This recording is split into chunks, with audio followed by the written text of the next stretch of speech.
بسم اللہ الرحمن الرحیم۔ السلام علیکم فرینڈس، میں ہوں کامران نسیم بٹالوی اپنے پروگرام گونج کے ساتھ، اور اس وقت میرے ساتھی پینلسٹ ون اینڈ اونلی جناب عدنان عالم صاحب موجود ہیں، اور یہ ہماری اس پروگرام کی سیکنڈ ایپیسوڈ ہے، اور الحمدللہ پہلے پروگرام پر ہمیں جو ہے وہ بھرپور جو ہے وہ اپریسیشن اور پذیرائی ملی ہے۔ اس پر میں عدنان صاحب کے اس کنٹریبیوشن پر انہیں مبارکباد پیش کرتا ہوں، اور اگلے پروگرام جو موجودہ پروگرام ہے اس کے اب سبجیکٹس کی طرف آتا ہوں کہ ہمارے ٹاپک جو ہیں وہ کون کون سے ہیں۔ پہلا ہے جی، حکومت پنجاب نے جو لائسنس فیس ہے ٹریفک کے حوالے سے اس میں اضافے کی سمری جو ہے وہ ارسال کرتی ہے۔ دوسرا جو ہے اہم موضوع کہ پاکستان میں ایک بندے کو روزی روٹی ملنا بہت مشکل ہے، لیکن federal ministry of science and technology میں ایک صاحب ایسے ہیں جن کے پاس ایک وقت 4 شعبے جو ان کے اوپر وہ فرائض انجام دے رہے ہیں، اور سمجھ سے باہر ہے کہ ایسا کیوں ہے۔ اس کا جواب عدنان صاحب ہی دیں گے۔ اور تیسرا یہ ہے کہ پاکستان کے لیے خوشخبری ہے کہ پاکستان میں منرلز کے اوپر جو ہے وہ بڑے بھرپور طریقے سے کام جاری و ساری ہے، اور نہ صرف یہ کام جاری و ساری ہے بلکہ ان علاقوں میں اس کو جو ہے وہ پروموٹ کیا جا رہا ہے، اور اس علاقوں میں کامیابی مل رہی ہے جہاں پر دہشت گردی کا کسی زمانے میں راج تھا۔ جی عدنان صاحب، پہلے جو ہے وہ ٹاپک کی طرف آتے ہیں، لیسنس کے حوالے سے آپ کیا کہنا چاہیں گے؟ شکریہ بٹالوی صاحب۔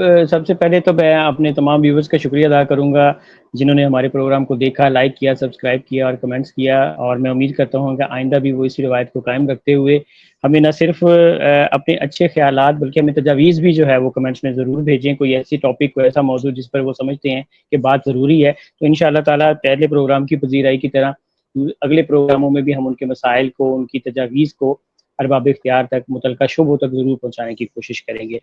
بٹالوی صاحب، آپ نے جو خبر دی ہے اس میں سب سے پہلی خبر میں جو آپ کو دے رہا ہوں وہ آئی جی پنجاب عثمان انور صاحب، جو بڑے متحرک آئی جی ہیں اور بڑے تابع حکومت کے آئی جی سمجھے جاتے ہیں اور بڑے نڈر اور دلیر آئی جی سمجھے جاتے ہیں، انہوں نے ایک اور جو ہے دلیرانہ کام کرنے کی کوشش کی ہے۔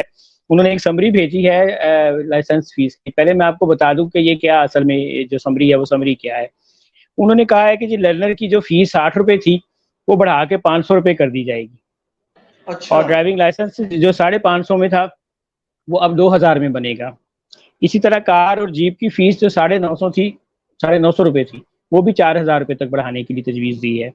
ایچ ٹی وی فیس بھی 450 سے 4000 تک، اور انٹرنیشنل لائسنس فیس جو ہے وہ بھی 4000 روپے مقرر کرنے کی تجویز انہوں نے دی ہے اپنی سمری میں۔ اچھا دیکھیں، یہ بڑی ہمارے لیے دکھ کی بات ہے، ہمیں یہ دیکھنا پڑے گا یہ لائسنس جو ہے وہ ہمارے ہاں جب اسلحہ خریدنا ہوتا ہے تو اس کو آپ استعمال نہیں کر سکتے نا، بغیر لائسنس کے گھر میں رکھ ہی نہیں سکتے آپ اسلحہ، جبکہ یہاں پہ جہاں آپ کنوینس لینے کے بعد آپ کو لائسنس لینا پڑتا ہے۔ اچھا پھر یہ دیکھیں کہ یہ جو لائسنس ہے یہ کس کی ضرورت ہے؟ کیا یہ عوام کی ضرورت ہے یا کہ حکومت کو اس کی ضرورت ہے کہ لوگ لائسنس ہولڈر ہوں؟ یہ دیکھنا بڑا ضروری تھا۔ ہمارا جو لوئر مڈل کلاس طبقہ ہے نا، اس کے پاس پہلے ہی سواری کے بہت سے مسائل ہیں۔ اگر وہ موٹر سائیکل رکھ کے بیٹھا ہوا ہے تو اس کے پاس فیول کے مسائل بہت زیادہ ہیں۔ اچھا ٹریفک قانون کی تو آپ کو بات ہی نہیں کر سکتے کہ کہیں بھی ہمارے کسی نصاب میں نہیں سمجھایا جاتا، نہ کہیں پڑھایا جاتا ہے کہ ٹریفک قوانین کیا ہے۔ صرف بھاری جرمانہ عائد کر کے ثابت کیا جاتا ہے کہ جی اس طرح لوگوں کو جو ہے وہ قائل کر لیا جائے گا، انہیں پابند کر دیا جائے گا کہ جرمانے کے ذریعے وہ قانون کی پابندی کرے، جبکہ سکھانے کے لیے کوئی ادارے نہیں ہے، نصاب میں کوئی ایسی چیز موجود نہیں ہے۔ اب یہ جو لائسنس فیس ہے، یہ سمجھ لیں اس وقت جو پسے ہوئے عوام ہیں، جو مہنگائی کا بوجھ ان کے کندھوں پر پہلے موجود تھا، یہ ایک اور خام خواہ کا ایک جو ہے نا یہ شوشہ چھوڑنے والی بات ہے، اور اس سے زیادہ کچھ نہیں ہے۔ عثمان انور صاحب بڑے، میں نے بتایا، بڑا دلیرانہ فیصلہ کرنے کی کوشش کی ہے انہوں نے۔ تو وہ جو ہیلمٹ والی پالیسی چل رہی تھی اس میں یہ سمجھے ایک اور بم گرانے کی کوشش کی ہے لائسنس کے حوالے سے، اور میں تو اس کی بھرپور مذمت کرتا ہوں، بلکہ ہمارے اداروں کو، ہمارے دوسرے حلقوں کو بھی اس پر آگے آنا چاہیے۔ ایک عام آدمی کے لیے یہ بہت مشکل ہے لائسنس فیس رکھنا، اور اس لائسنس فیس لینے کے بعد کیا اس کا چالان نہیں ہوگا؟ کیا کوئی وارڈن رشوت نہیں مانگے گا؟ کیا وہ محفوظ ہے؟ یہ باتیں بڑی ضروری ہیں۔ لیکن عدنان صاحب ایک چیز یہ بھی ہے کہ ایز کمپیئرڈ ادر کنٹری آپ کو علم ہوگا کہ وہ ملک جو کہ اس وقت ترقی کی راہ پر جو ہے نا بھرپور طریقے سے آگے بڑھ رہے ہیں، وہاں ان ممالک میں لائسنس کی فیس جو ہے وہ بہت زیادہ ہے اور وہ پاکستان سے کئی گنا زیادہ ہے. اگر ان کی کرنسی میں بھی ہم جو ہے نا وہ ایک شرح نکالتے ہیں تو وہ تو بٹاری صاحب آلریڈی ان کے وسائل دیکھیں، ان کی آمدن دیکھیں. وہ ترقی یافتہ ممالک کی بات کر رہے ہیں، تو ہم تو ترقی پذیر ممالک میں بھی ہم تو ڈیفالٹ سے ابھی تازہ بچے ہیں. ہم تو ترقی پذیر ممالک میں بھی شامل نہیں. بالکل آپ کی بات سے میں اس لحاظ سے متفق ہوں کہ انفلیشن اگر ہوئی ہے تو اس کا جو ہے نا وہ اثر کم سے کم ٹریفک پولیس کو یا اس ڈپارٹمنٹ میں نہیں ہونا چاہیے کہ وہ لوگ جو کہ آلریڈی سواری کے مارے ہوئے ہیں وہ لائسنس میں اب ہزاروں روپیہ جھونک دیں. ان کے لیے لائسنس بنانا بھی اور پھر مشکل ہے. لائسنس ملتا بھی نہیں ہے. آپ دیکھیں نا جو لائسنس بنانے کی ایک لائسنس جی جی بنانے کی جو کھڑکی ہے وہ ایک اور کھڑکی بھی ہے، وہاں سے آپ جائیں تو آپ کو بڑی آسانی سے لائسنس مل جاتا ہے. یہ بھی اچھا. پھر یہ لائسنس فیس کا پیسہ کہاں استعمال ہوتا ہے؟ اس کا تو آج تک کسی کو نہیں معلوم. ٹریفک کے کون سی بہتری کے لیے، سڑکوں پر نظام کے لیے بہتری کے لیے استعمال ہوتا ہے، یہ بھی کسی کو نہیں معلوم کہ یہ اتنا بھاری رقم اگر یہ نافذ کر دیتے ہیں تو یہ کہاں خرچ ہوتا ہے. جو چالان ہوتے ہیں یا جو لائسنس فیس ہوتی ہے اس سے جو ریونیو جنریٹ ہوتا ہے ادھر سے جو ان کی سیلریز نکلتی ہیں یا دیگر معاملات ہوتے ہیں وہ ان سے پورے ہوتے ہیں. میں اندازہ کر رہے نا کہ محکمے کے پاس اپنے وسائل ہی نہیں ہے، حکومت کے پاس بجٹ ہی نہیں ہے. عوام کے چلان ہوں گے تو محکمہ چلے گا، ادارہ چلے گا. وہی ہو گیا کہ حکومت کی طرح عوام کو پھر قربانی کا بکرا بنایا جائے. تو میں بھی ایسا ہی آپ ہے، کے بالکل ایسا. اس سٹانس سے یا اس پوائنٹ آف ویو سے متفق ہوں کہ حکومت کو کی طرح جو ہے نا کم سے کم پولیس محکمہ کو جو ہے نا سختی نہیں کرنی چاہیے، لوگوں کے لیے آسانی پیدا کرنی چاہیے. یہاں پر پہلا ایجنڈا اور فرسٹ پریورٹی یہ ہونی چاہیے کہ ہم نے لوگوں کو لائسنس کی طرف لے کے آنا ہے. اور آپ آج روڈ پہ نکل جائیں اباؤٹ 70% لوگ وداؤٹ لائسنس جو ہے نا وہ گاڑیاں چلا رہے ہیں. پہلے تو ایسے آپ ہی کو ہے. کنونس کریں، پہلے تو آپ ان کو لائن پہ لے کے آئیں، اس کے بعد پھر جتنی مرضی فیس بڑھا دیں. یا ابھی تو آپ کو ان کو مائل کرنا ہے، قائل کرنا ہے، پھر جا کے نا آپ کو یہ اس طرف آنا چاہیے. یہ نہ ہو کہ آپ پہلے انہیں بدزن کر دیں اور وہ لائسنس کی طرف نہ جائیں. جی تو بالکل یہ بالکل بالکل صحیح بات. پہلا جو ہے وہ ٹاپک وہ تو کور ہوا. اب دوسری طرف آتے ہیں جو حضرت سائنس اور ٹیکنالوجی کے حوالے سے میں نے آپ سے بات کی ہے. یہ آپ کا ڈاکیا کہاں سے ایسی خبریں لے آتا ہے جو ہمیں پتہ نہیں ہوتا؟ اچھا دیکھیں، مطلب ہم سنتے تو آتے ہیں کہ معاملات بڑے خراب ہوتے ہیں، حکومت میں بڑے ایسے الٹے کام ہوتے ہیں، کرپشن ہوتی ہے، پھر اقربا پروری بڑی ہے، لوٹ مار کے سلسلے سنتے آتے ہیں. اچھا خبر دینے والے بھی وہی ہوتے ہیں. میں آپ کو سچی بات بتاؤں، خبریں بھی وہیں سے نکلتی ہیں. وہ خود ہی خبر گیر ہوتے ہیں اور وہ خبریں بھی وہی پہنچاتے ہیں. جی میں نے کہا یہ نہ ہو کہ آپ کو نیکسٹ خبریں ملنا بند ہو جائیں. نہیں وہ شرط پہ دیتے ہیں کہ ہمارا نام نہ دیں، باقی سورس بتا دیں کہ وہ ہمیں خبر ہوئی.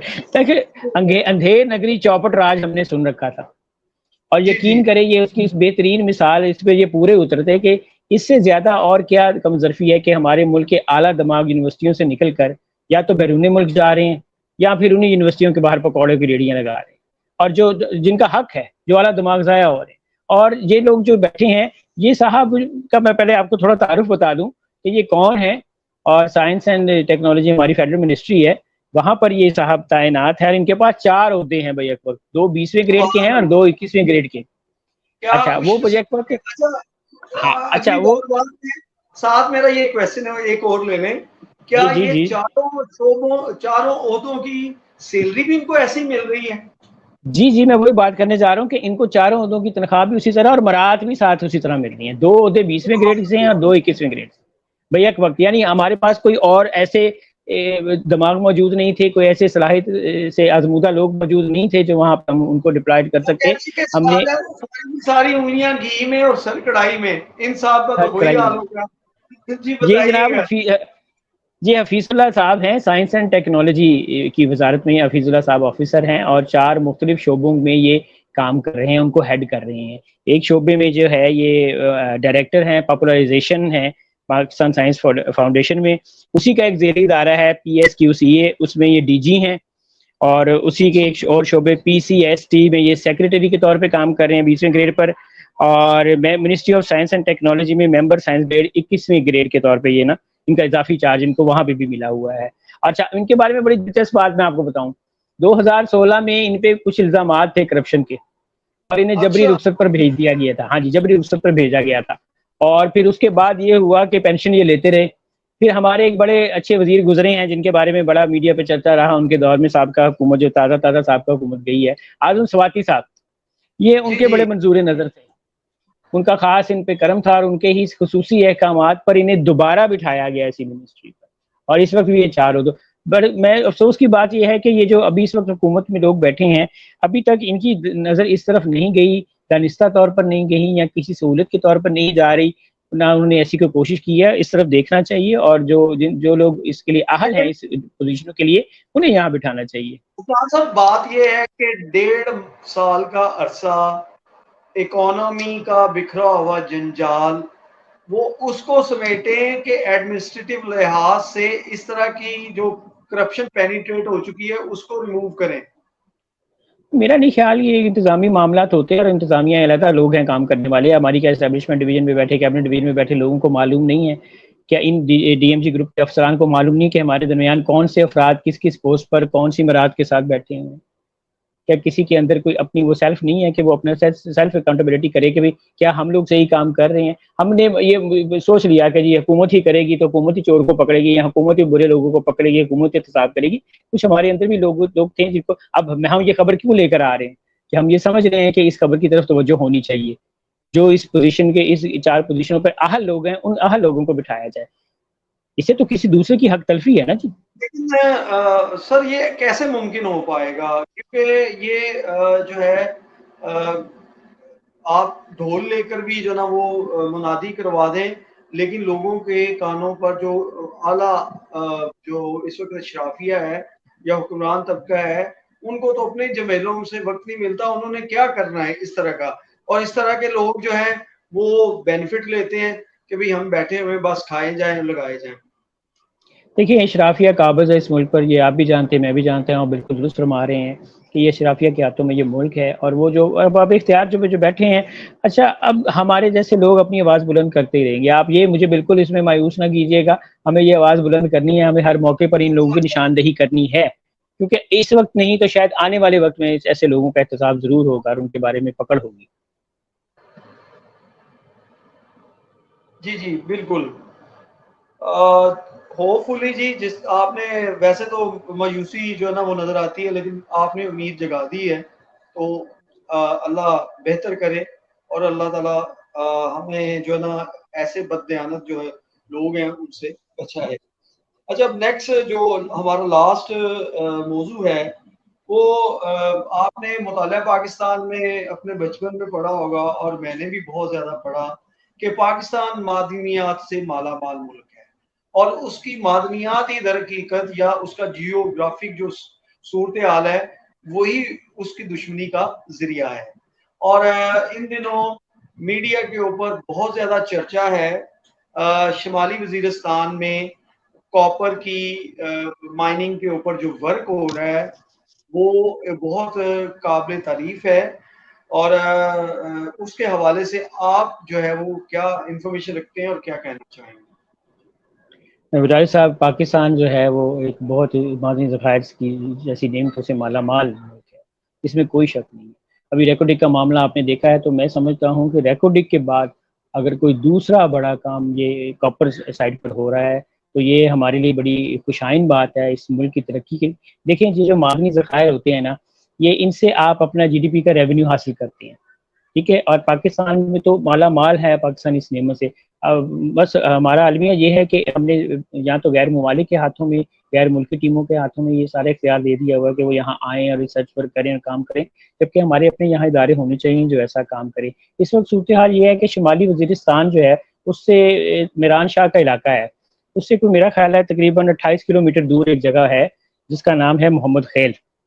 جی وہاں پہ ایک کام کر رہے ہیں اس وقت, FW کے کچھ افسران کام کر رہے ہیں, مقامی لوگ جو ہیں 300-400 لوگ ہیں مقامی جو وہاں پہ اس وقت یہ کام کر رہے ہیں, اور ان کا اندازہ ہے کہ وہاں پر 6 سے 8 ٹریلین ڈالرز تک کا، ٹریلین ڈالرز میں کہہ رہا ہوں، معدنی جی ذخائر جی موجود ہے. اچھا، اس سے پہلے بھی یہ ہوا کہ تانبے کے وہاں پہ تقریباً 3.9 ملین ٹن کے ذخائر دریافت ہوئے تھے، جس میں سے 1.1 ملین جو ہے وہ نکال لیے گئے ہیں. یہ بڑی خوش آئین بات ہمارے لیے ہے کہ ہمارے پاس اتنے معدنی ذخائر ہونے کے باوجود ہم ایک اچھا ریونیو کیوں نہیں حاصل کر پا رہے. دیگر ممالک اپنے معدنی ذخائر سے لیکن بہت اب اچھا ریونیو حاصل کرتے عدنان بھائی ایک چیز خوشی کی بات یہ ہے کہ اس جو منرل پروجیکٹ ہے جو وزیرستان والا، اس میں ایف ڈبلیو انوالو ہے، کوئی باہر کی کمپنی انوالو نہیں ہے. تو اس سے ہم پورا امید ہے کہ یہ جو ورک ہو رہا ہے یہ پیور پاکستانی کر رہے ہیں، اور اس کے بعد کوئی باہر سے کمپنی نہیں آئی جو کنٹریکٹ بیس پہ نہیں ہے، جو آپ کے اصل ایسٹس بائی بھیجا ہے. یہ ہمارا اپنا ادارہ ہے جو ہمیں کما کر دے گا اور ہم جو ہے نا مسائل سے نکلیں گے. بٹالوی صاحب، آپ کو بتاتا چلوں کہ یہ جو ہمارے لوہے کے تانبے کے جو ذخائر تھے، اس میں ابھی تک محمد خیل سے 30 سے 35 ملین ڈالر تک جو ہے ہم ریونیو حاصل کر سکیں. اچھا، کامیابی کیا ہے کہ ہمارے پاس مشینری نہیں ہے، وہ ٹیکنیکس نہیں ہے، ہمارے ایف ڈبلیو جو اتنا پاورفل نہیں ہے، اس لیے ہمیں دوسرے ملکوں سے انجینئر بلوانے پڑتے ہیں، ریسرچر بلوانے پڑتے ہیں، مشینری لانی پڑتی ہے، پھر کہیں جا کر یہ کام ہوتا ہے.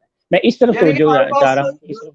وسائل موجود ہیں اور اس پائے کی ٹیکنالوجی موجود نہیں ہے ٹیکنالوجی جس کی موجود نہیں ہے، وجہ سے افرادی آپ قوت لوگ بہت پیچھے موجود ہو ہے. سکتے ہیں. بالکل ایسا ہے، بالکل ایسا. اور اس میں ایک خاص بات جو ہے، اس میں سب سے زیادہ اس وقت میں کریڈٹ دینا چاہوں گا پاک آرمی کو، کہ پاک آرمی بھی اس میں ساتھ دے رہی ہے، اور بہت زیادہ پاک آرمی کے تعاون سے یہ کام مکمل ہونا شروع ہوا ہے کہ یہ سارا کام کمپلیٹ ہو رہا ہے. معدنی ذخائر کے اوپر اتنا ویسے عدنان بھائی بات یہ ہے کہ وہ کام جو کہ جمہوری حکومتوں کو کرنا چاہیے وہ پاک آرمی کو کرنا پڑتا ہے. اب زراعت کی طرف دیکھ لیں اور جو ہے نا وہ منرلز کی طرف دیکھ لیں، یہ دونوں کی طرف جو ہے وہ پاک آرمی کو ڈائریکٹ اس میں انوالو ہونا پڑ رہا ہے.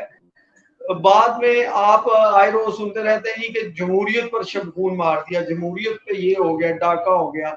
جب جمہوریت والے ہی کام جو ہے انسانوں والے نہیں کریں گے تو پھر چاروں نہ چار جو ہے وہ پاک آرمی کو ہی اسٹیپ لینا پڑے گا.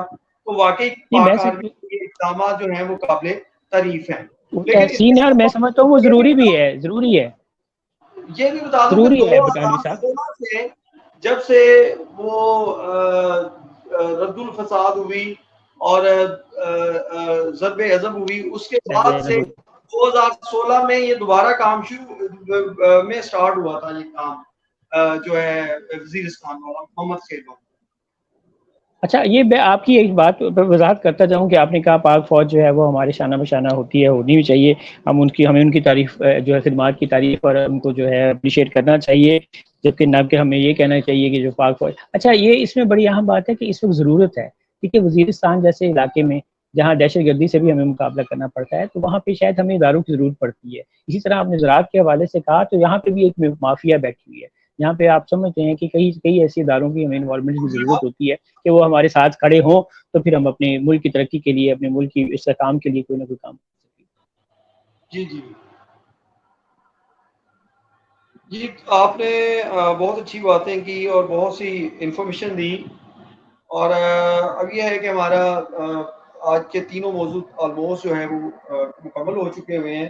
اور ہمیشہ کی طرح اس پروگرام کے آخر پر بھی میں آپ سے کہوں گا کہ جاتے جاتے دیش میں آج عاشورہ کے حوالے سے کہوں گا تمام لوگوں سے، تمام مسلمان بھائیوں سے، اپنے جہاں عالم اسلام میں جہاں بھی کہیں بیٹھے ہیں، کہ کوشش کریں اپنی زندگیوں میں مقصد حسین کو حاصل کرنے کی کوشش کریں. بہت شکریہ. Thank you very much. السلام علیکم.